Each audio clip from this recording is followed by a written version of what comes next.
At 37, billionaire Liam Anderson had everything: power, wealth, a skyline carved in his name, until a terminal diagnosis gave him just 30 days to live. With no one to love and nothing left to prove, he turned to the only genuine person in his life, his quiet, kind-hearted maid, Clara. When he asked her to travel the world with him, she said yes. What began as a farewell became a love story across 5 cities. And just when time was supposed to run out, Liam discovered the truth. Please subscribe and leave a like for us. It means the world to us. Also share this video to your friends and loved ones, and turn on post notifications so you don't miss future videos from us. Thank you as you do so. Sit back and relax as we dive into the story. The city skyline shimmered through the floor-to-ceiling windows of Liam Anderson's penthouse office, a breathtaking view he barely noticed anymore. Below him, cranes moved like mechanical beasts across sites owned by Anderson Dynamics, the largest privately owned construction firm on the East Coast. His name was printed on luxury towers, international airports, and billion-dollar contracts. But today, none of that mattered. Liam sat in the hospital's private diagnostic suite, a place reserved for the elite. Everything about it was sterile and polished: white walls, chrome instruments, and the constant hum of soft machinery. His assistant had insisted on discretion, pulling every string to ensure he wouldn't be seen by the press. The irony? He would have traded all the discretion in the world for a different answer. He stared at the silver tray in front of him, its reflection warping his face as if mocking him. His heart thudded in his chest like it was trying to escape. Every breath felt like dragging air through cement. The door opened and Dr. Harrow, a man Liam had known from social charity galas, stepped in, not with the confident stride of someone delivering good news, but with a somber kind of stillness. The doctor's eyes betrayed what his voice hadn't yet spoken. "Liam," he began, pulling out a file and sitting opposite him. Liam's voice was flat. "Just say it." Dr. Harrow hesitated. "We found abnormal cells in your blood work. Extensive internal inflammation. We ran more scans. It's advanced. Aggressive. The exact type, it's extremely rare, and," he paused, his mouth working around the words like they tasted foul, "the prognosis is not good. You likely have about a month, give or take." The world didn't spin. It stopped. Liam blinked once, then twice. "You're joking." "I wish I were." A silence filled the room, stretching so long that even the machines seemed to hold their breath. Liam leaned back, arms crossed, staring into the ceiling tiles above him as if they might break open and reveal this to be some cosmic prank.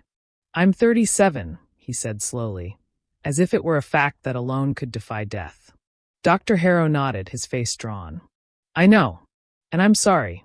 If there's anything." "There's not," Liam cut him off sharply. "You said 1 month?" "Yes." Liam stood. His legs felt heavier than steel. His breath shallow. He didn't shake the doctor's hand. He didn't ask for a second opinion. He didn't yell, scream, or cry. Not yet. He walked out like a man walking off a battlefield, head high, shoulders square, but each step was loaded with a weight no one else could see. The ride down the elevator was suffocating. The glass walls of the hospital tower revealed the city bustling below. People were running late to meetings, catching cabs, texting nonsense, oblivious to the fact that a man just lost his future 3 floors above. The chauffeur opened the door of his black Bentley, but Liam waved him off. "I'll drive." He sped through the streets with no destination in mind. His mind looped the same thought over and over like static. 1 month. 1 month. 1 month. All the board meetings. All the early mornings. The all-nighters. The deals that cost him relationships. The women who walked out on him because he was married to his empire. The vacations he rescheduled. The birthdays he skipped. The silence at his dinner table every night. All for what? That evening, back in his penthouse, overlooking the very city he helped build, Liam stood in front of the mirror, undoing his tie with shaking hands. The room was silent, except for the faint clicking of the grandfather clock and the slow, steady beat of his own disillusionment. He stared into the mirror at a man he barely recognized.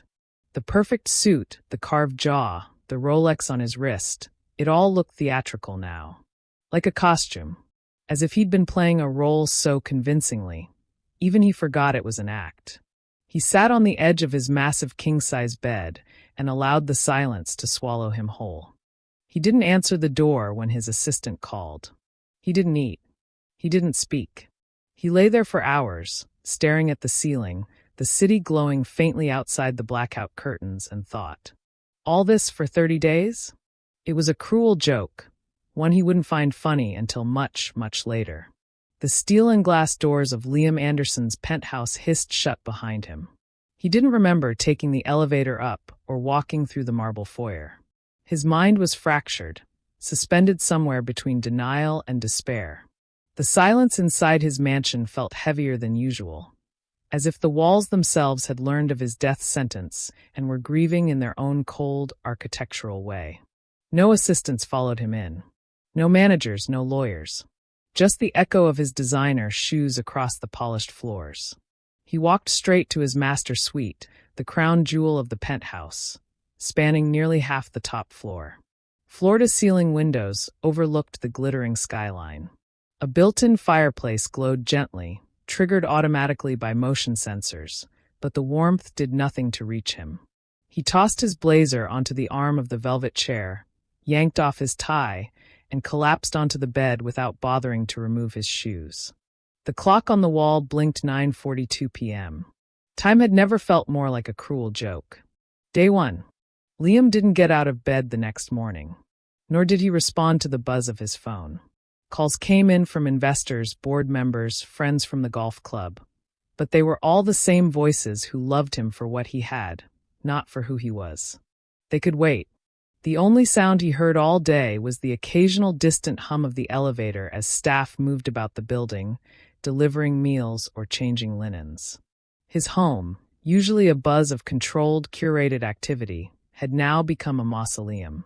Mid-morning, there was a soft knock at the door. He ignored it. "Mr. Anderson," a woman's voice said quietly.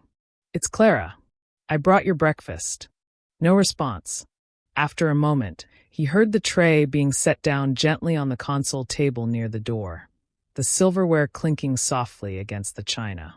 Then silence again, and the faint sound of retreating footsteps. He stared blankly at the ceiling, still fully clothed. The air felt stale. Every breath he took felt like it was being wasted. Day 2. He hadn't moved. His phone had died sometime in the night, but he hadn't noticed. Time blurred. Another knock. "It's Clara again, sir. Just some tea. You didn't touch your breakfast yesterday." Still, Liam said nothing. The door didn't open. He heard her place the tray down, more gently this time. The pause lingered a little longer before she left. He remembered her vaguely. Quiet. Efficient.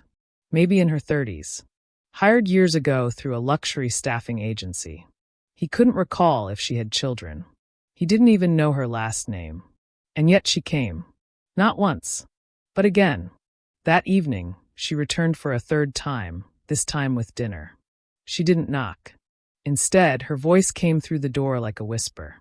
"Even if you don't eat, please drink something, sir. You'll fall sick." He almost laughed. Fall sick. The irony stabbed at him. Day 3. By the third day, his body ached from lying in the same position. His suit was wrinkled and slightly damp from sweat. He finally sat up, just to breathe deeper. Another knock. "I made soup," Clara's voice came. "It's light. Maybe easier." For a second, he considered opening the door. But what would he say? That he had less than 4 weeks to live and didn't want to spend it talking about chicken soup? He listened as she placed the tray down. This time, he could tell. She didn't leave immediately. "I don't mean to intrude," she said quietly. "But whatever it is, you don't have to go through it alone." There was something unsettling in her tone. Not pity, not curiosity. Something more like empathy. Something real. And then, as always, her footsteps faded. Day 4. Liam managed to pull himself into the shower. The hot water scalded his skin, but it made him feel human again. For a few minutes, he stood there, eyes closed, breathing the steam. When he got out, he found a note on the floor, slipped under his door. You don't have to answer. I just want you to know someone's thinking of you. Clara. His fingers lingered on the paper. It was handwritten. Neat cursive. No perfume. No dramatics. Just kindness. He didn't know what made him do it. But that evening, when Clara brought dinner, he opened the door just as she turned to leave. She froze, startled. Liam looked tired. Not the kind of tired that sleep fixes. The kind that sinks into the bones. His eyes were bloodshot, his jaw unshaven. His presence, however, was no less commanding. Even crumbling, he was imposing. Clara looked at him, her lips parted slightly, but said nothing.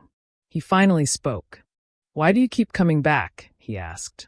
She hesitated, then quietly said, Because you look like someone who's never been cared for properly.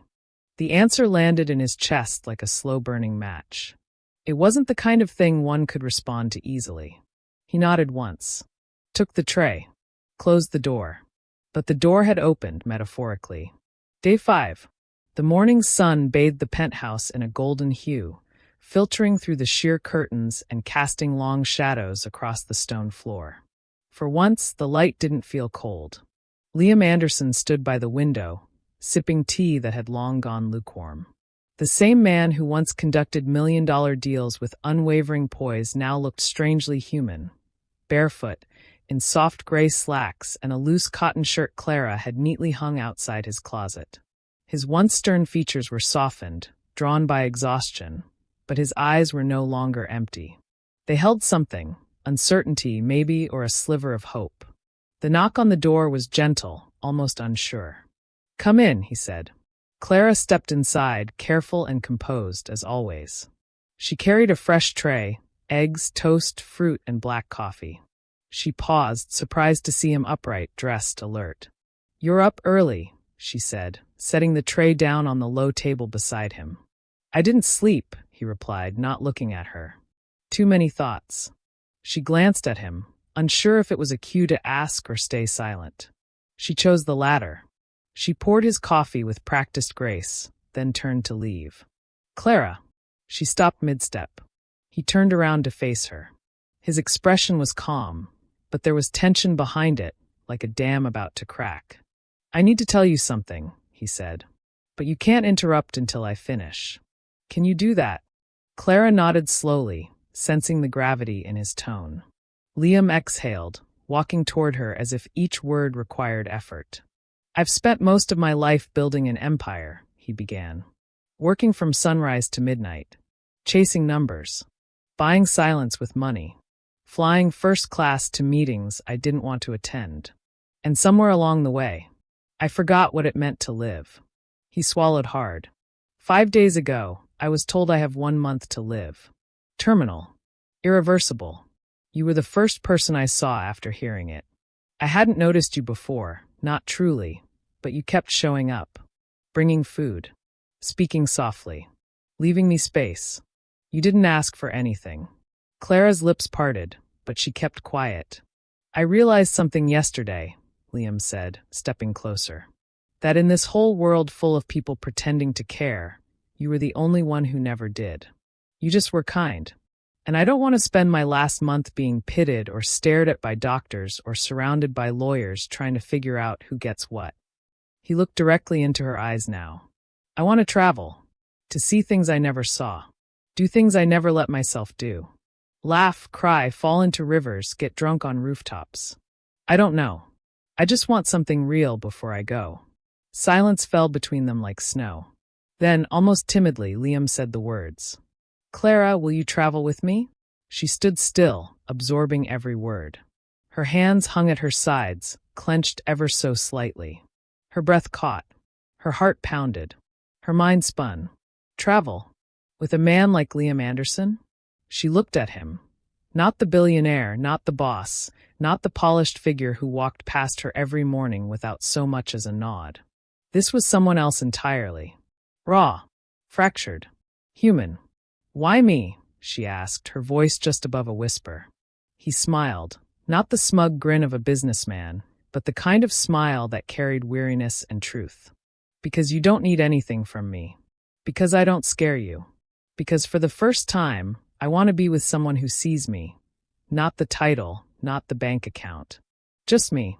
Clara felt her throat tighten. She looked down, blinking back a sudden sting in her eyes. For a moment, all the lines between their worlds, the servant and the master, the billionaire and the maid, blurred until they no longer mattered. I don't have a passport, she murmured. I'll take care of that, he said. I've never been on a plane. Then we'll fly first class. Or take a train. Or drive. I don't care. We'll go wherever you want. She met his gaze again, eyes wet but unflinching. You're serious. I've never been more. Clara turned away, walking to the window, trying to steady herself. The city below looked the same as it always had, but everything in her life had just shifted. She thought of her small apartment, the job she never expected to keep this long, the years she spent shrinking her dreams into survival. This man, this dying man, was offering her something she hadn't dared hope for in years. Not love, not money, a chance to feel alive. She turned back to him. Her voice was steady now. Okay, she said. Liam blinked.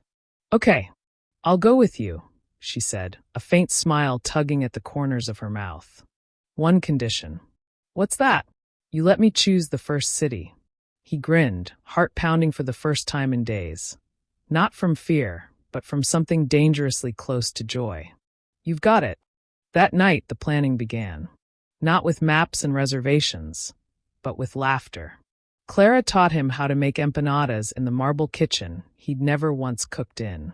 They spilled wine on the granite countertop and didn't clean it up right away. They danced awkwardly to jazz music in socks. For the first time in his memory, Liam didn't look at the clock. He didn't count the days he had left. He started counting the moments he was finally beginning to live. The jet roared above the clouds, slicing through blue skies like a knife through silk. Clara sat at the window, her face pressed gently against the glass, watching as the horizon changed shape and color. Her fingers trembled slightly, part nerves, part disbelief. She was flying. First class. A seat that reclined like a small bed, champagne brought before takeoff, and a man beside her who, just days ago, was her employer and nothing more. Liam sat silently, eyes closed, listening to the hum of the engines. His fingers drummed lightly against the leather armrest. He wasn't thinking about business or profit margins or quarterly reports. He was thinking about the way Clara's face lit up when the plane lifted off. About the way she gasped when the clouds swallowed the earth. For the first time in his adult life, he was headed somewhere with no agenda. No deal to close. No return date circled in red. Just freedom. They landed in Nice just before sunset. Clara stepped out of the cab, stunned by the colors. The gold of the sun sinking into the Mediterranean, the pink-washed buildings, the green of the palms swaying in the sea breeze. She turned around slowly, as if trying to capture every detail. Have you ever seen anything like this? Liam asked, watching her. She shook her head. Not even in dreams. He smiled. Then we'll make this better than any dream. They stayed in a seaside villa perched on a cliff, with wide terraces and open windows. The first night, they walked barefoot on the pebble beach. Clara ran into the waves like a child, shrieking when the cold water bit at her feet. Liam, still stiff in movement, watched from the shore, but she pulled him in literally, dragging him by the hand.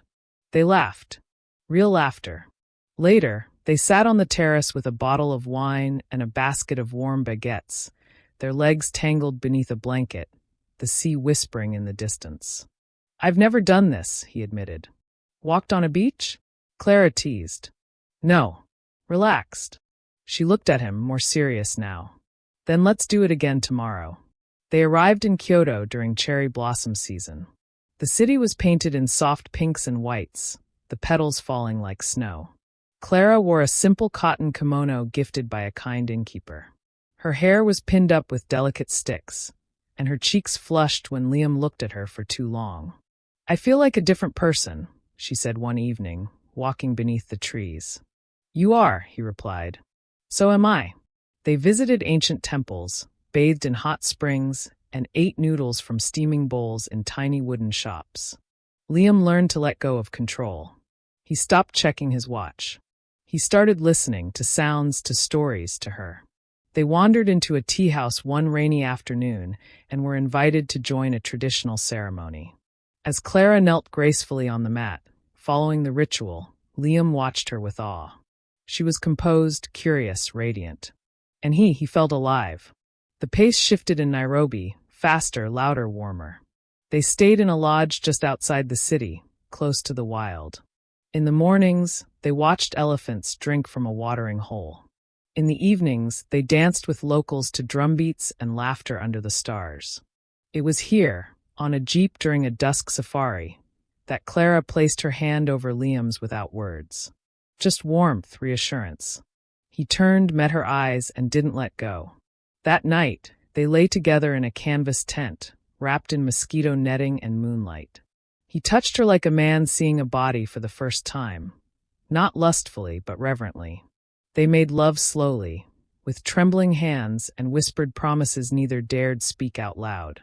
Later, they lay side by side, hearts beating in sync. "I don't want this to end," Clara whispered. Liam kissed her temple. "Then let's pretend we have forever." Havana was music, movement, fire.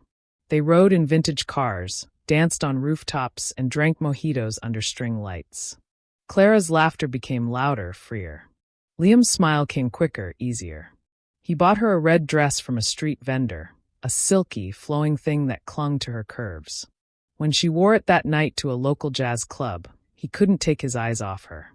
"You're staring," she said, sipping her drink. "You're impossible not to." She flushed, but her eyes gleamed. They danced until dawn, barefoot on a terrace, drunk on music and each other. In Havana, they stopped counting the days. The last stop, Venice, a city of water, secrets, and farewells. They arrived in silence, both sensing what neither wanted to name. The month was nearly over. The days had passed like dream fragments, impossible to hold on to. They stayed in a modest apartment near the canals, where the air smelled of salt and old wood. Every morning, they watched gondolas glide by, sipping espresso on the balcony.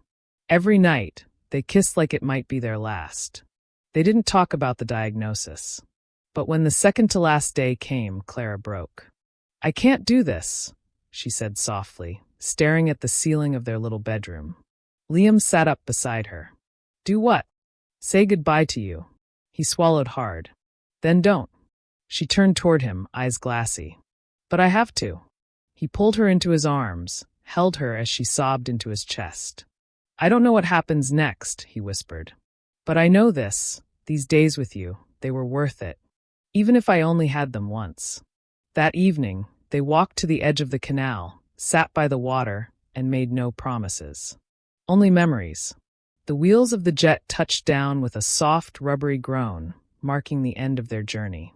But it felt like something more, a closing chapter, a full stop. The skyline of New York City, once a symbol of Liam Anderson's ambition, now looked colder, more mechanical. The buildings he had once taken pride in constructing now loomed like tombstones. He didn't feel triumphant. He felt suspended, caught between the surreal beauty of the past month and the cruel inevitability of what came next. Inside the black SUV that waited for them, silence reigned. Clara sat beside him, her hand in his, though neither spoke. There was nothing left to say.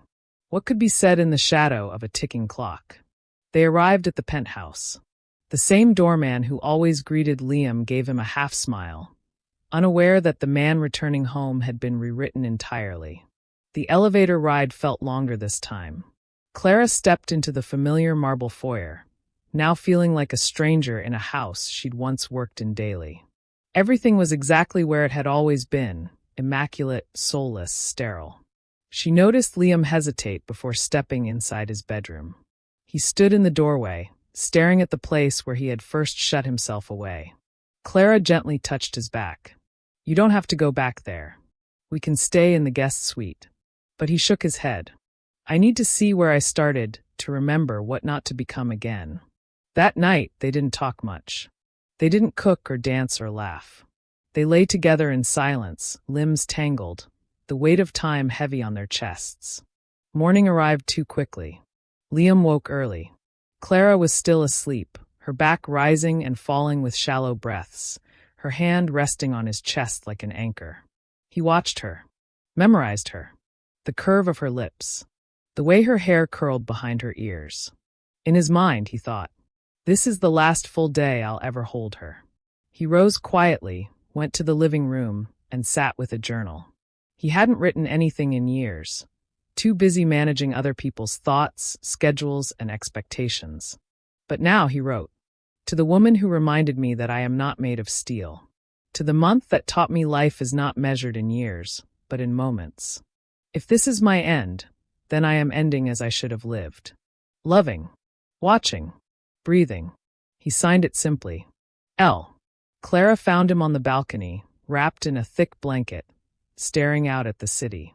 "I called the hospital," she said. "They want you to come in for a final scan, just to confirm everything." Liam didn't respond for a long time. "I'm scared," he said finally. Clara sat beside him. "I am too." They didn't talk much after that. They spent the rest of the day slowly, gently. She cooked, nothing extravagant, just tomato soup and grilled cheese. They ate curled up on the couch, watching an old Italian movie with no subtitles. They didn't need to understand the words. Later, they pulled out a photo album they bought in Venice and began slipping in the instant photos they had taken across their travels. The one of Clara laughing mid-sneeze in Havana. Liam pretending to ride a lion statue in Nairobi. The blurry shot of them kissing under cherry blossoms in Kyoto. Each photo a whole world. They made love with a different kind of intensity, tender, desperate, aching. There was no rush. Every kiss was a farewell. Every touch a remembrance. Afterward, they lay still in the dark. Clara's head rested on his chest, listening to the heartbeat she knew might not be there tomorrow. She whispered, "Do you think maybe they were wrong?" Liam hesitated. "If they were, it would be cruel. To give me hope now." Clara looked up at him, her voice trembling. "No, it would be a gift." He didn't answer. He just pulled her closer and kissed her forehead, murmuring, "If this is our last night, it was enough." But she didn't sleep. She stayed awake until dawn. Listening, watching, hoping. The waiting room had the same sterile smell it always did, antiseptic and anxiety. But today, the walls seemed closer, the light too bright, the chairs more uncomfortable than ever. Liam Anderson sat on the edge of a cushioned seat, elbows on his knees, fingers laced tightly as if in prayer. He hadn't spoken much that morning. He hadn't even looked in the mirror. It felt absurd, really, getting dressed to die. Clara sat beside him, dressed in a navy blue blouse, simple jeans, and her hair tied back. She held his hand so tightly her knuckles were white. She hadn't let go since they stepped out of the car. They had returned to the very same private clinic where it had all started. 5 weeks ago now, though it felt like an entire lifetime. The receptionist recognized him immediately, but had said nothing, only nodding and typing quickly into her system. Now they waited. Time didn't move. Liam tapped his foot on the tile floor. Not out of impatience, but to distract himself from the unbearable stillness. He turned to Clara, his voice a whisper. "If the news is bad, I don't want anyone else in the room. Just you." Clara met his eyes. Hers were already moist. "You don't have to say that." "I do." She nodded, squeezing his hand tighter. "Then I'll stay." They called his name. Dr. Harrow met them with the same calm professionalism as before. But Liam noticed something different this time, an unease behind his smile. The doctor didn't seem sure whether to shake his hand or bow his head. "Mr. Anderson." "Miss?" "Clara," Liam said. "She stays." "Of course," Dr. Harrow nodded. "Come in." They entered the same examination room. The same leather recliner, the same framed painting of sailboats. The same cold light. Liam sat, bracing himself as if for impact. Clara stood beside him, hands folded in front of her like a soldier awaiting orders. Dr. Harrow took a breath and opened the file on his tablet. His brows furrowed slightly. "We repeated all the scans," he began. Liam tensed. Blood work, CT scans, MRIs. We even reanalyzed your original results to be certain. The doctor paused. Clara reached for Liam's hand again. His grip was iron. Well, Liam asked. His voice was low but firm. Dr. Harrow cleared his throat. There's no sign of the illness. No tumors. No abnormalities in the blood. All organ functions are optimal. No indication of the autoimmune markers we previously detected. The words drifted into the air like confetti, but no one celebrated. Liam stared at him. What are you saying? Dr. Harrow exhaled. I'm saying the original diagnosis was incorrect. There was a mix-up in lab samples.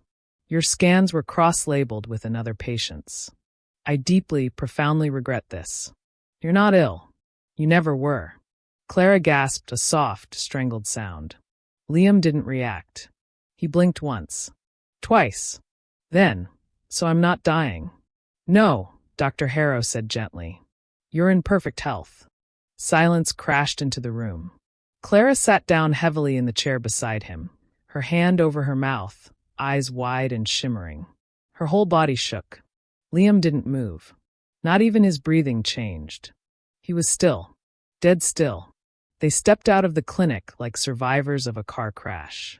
The sun outside was blinding. The noise of the street too loud. The world had continued turning, oblivious to the fact that Liam had just come back from the dead. In the back seat of the waiting car, Liam stared out the window, saying nothing. Clara sat beside him, her hand on his thigh, afraid to speak first. Finally, he murmured, I don't know whether to laugh or be furious. She exhaled, eyes locked on him. Be anything. Just be. He turned to her. I thought I was dying, Clara. I know. I made peace with it. I said goodbye to my life. I gave everything away. My legacy. My money. My future. I know. I told you I only had a month to live. And I said yes anyway. Liam's throat tightened. His voice cracked when he spoke again. Why would you do that? She looked at him, her voice soft. Because you were dying, whether the diagnosis was real or not. You were already gone when I met you. Dead inside. Cold. Alone. You didn't come alive until you believed you had something to lose. The truth hit him like a wave, gentle, overwhelming, impossible to ignore. He sat back, closed his eyes, and let the truth wash over him. They returned to the penthouse in silence. But something was different. The silence no longer felt oppressive. It was sacred. It held space for what had been lost and what had been found again. Liam stood in the middle of the living room, looking around like a stranger in his own home. Then he turned to Clara. Everything's changed. Yes, she said. I don't want to go back to who I was. Then don't. He walked toward her slowly, stopped in front of her, and took her face in his hands. I want you here, he whispered. Not just today. Not just until the high fades. I want you here in my life. For good. Clara stared at him, eyes brimming. You're not asking me to go on another trip, are you? He smiled. No. I'm asking you to stay. She laughed through her tears. Then yes. Yes, I'll stay. And in that moment, no ocean, no mountain, no city, no monument they had seen could rival the miracle that had just happened in a quiet New York apartment. A second chance at life. It began quietly. No champagne toasts. No press releases. No triumphant returns to boardrooms. Just a warm September morning, sunlight spilling into the penthouse kitchen, the scent of cinnamon drifting through the air, and Liam Anderson, barefoot, shirtless, flipping pancakes for the first time in his life. Clara stood in the doorway, arms crossed, watching him with mild suspicion. You're going to burn them, she said. I've studied for YouTube videos.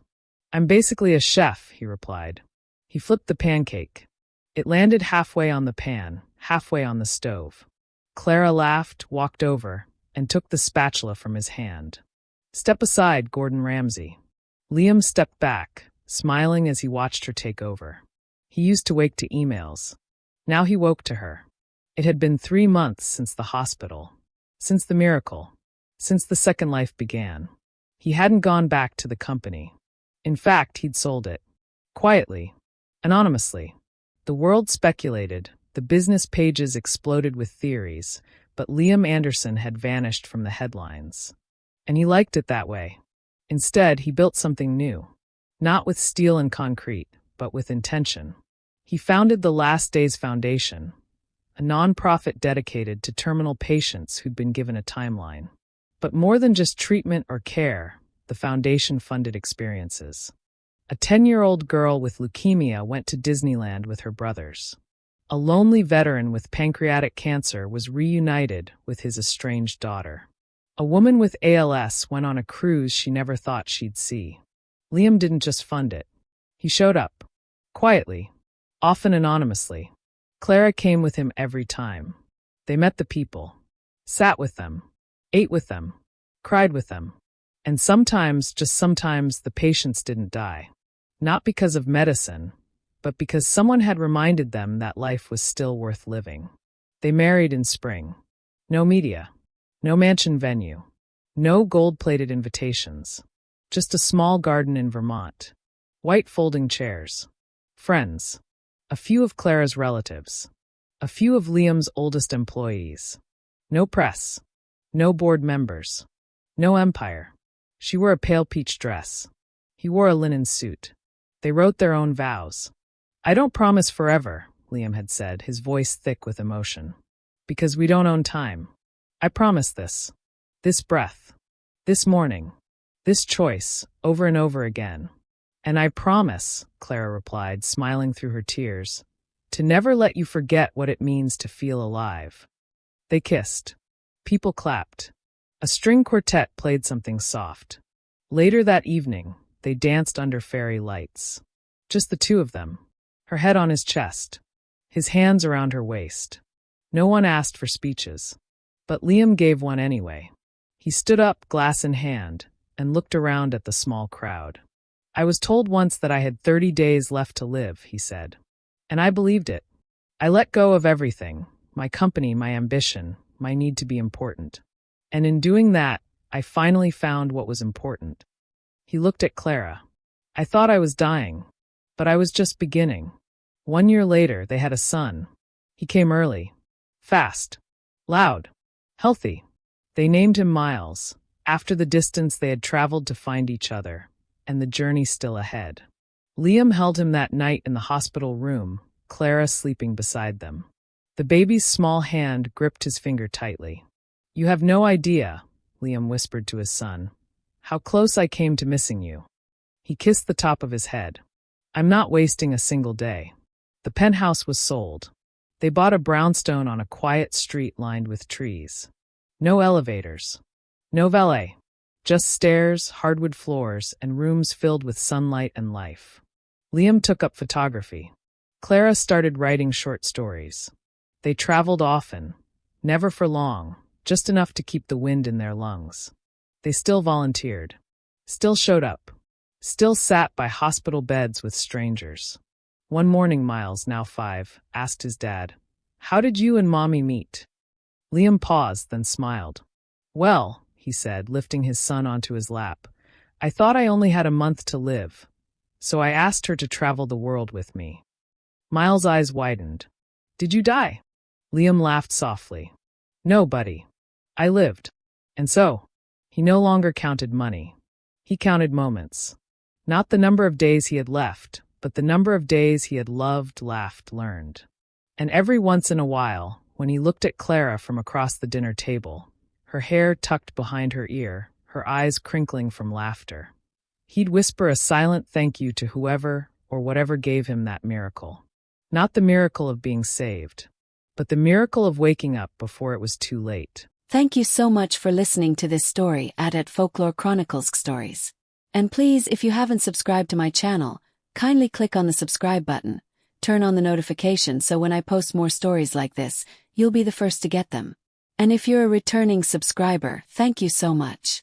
I sincerely appreciate your support and I do not take it for granted at all. Until I see you in my next video. Bye.